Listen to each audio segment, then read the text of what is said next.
Yanzu Dauda kahutu rarara yana shirin sakin sabuwar waƙarsa wanda ya yi wa kamfanin Dangote mai suna Dangote Refinery, inda mutane da dama suna zaman jiran wannan waƙa, inda mutane da dama suke cewa wannan waƙa za ta yi daɗi ko ba za ta yi daɗi ba, amma wasu daga ciki sun ce waƙa za ta yi daɗi, wasu kuma sun ce ba za ta yi ba, inda mutane da dama sun ce rarara ya fi ƙwarewa ta ɓangaren waƙoƙin siyasa, amma kuma ta yaya zai yi wa kamfanin waƙa a ce za ta yi daɗi.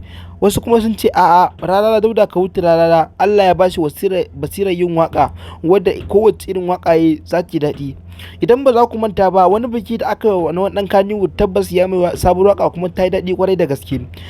To mai saurare, kasance da tashar Fresh TV 24 domin samun labarai dumi su. Idan wannan ne farkon shigowar wani channel mai albarka, da kada ka manta ka dangwala mana subscribing, kana ka dangwala mana alamar karrawa, domin ta haka ne zaka iya samun sabbin shirye-shiryen mu idan mun dora.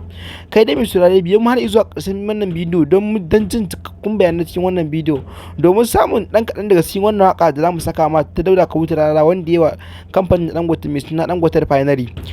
Tabbas wannan waka ta yi daɗi kwarai da gaske. Mai saurare, idan ka ji wannan waka tabbas zaka ce ta yi daɗi, amma kuma wakar ba full bace, dan kaɗan zamu sama da gaske domin kai ma ka nishaɗantu. Sabida wannan waka da yawa Dangote Refinery, mutane da yawa suna cewa rarara yana so ya jingina da Dangote ne domin samun wani abun hannunsa, wasu kuma suna cewa a'a, Dangote ba irin wannan mutum bane. To mai saurare, kasance da wani tata mai albarka domin samun labarai dumi su. Kasance da mu ta hanyar danna alamar ƙararrawa domin samun labarai a koda yaushe. Mun gode. Dauda kahutu rarara, tabbas wannan waka da zai saki ta Dangote Refinery tabbas za ta daɗi, saboda kun san ƙwararre ne wajen yin waka da kuma hikima na wajen tsara kalamai. Tabbas Dauda kahutu rarara, a iya sani na duk wakar da ya yi insha Allahu za ta yi daɗi kamar yadda mutane suke tsammani. Mun gode mai saurare.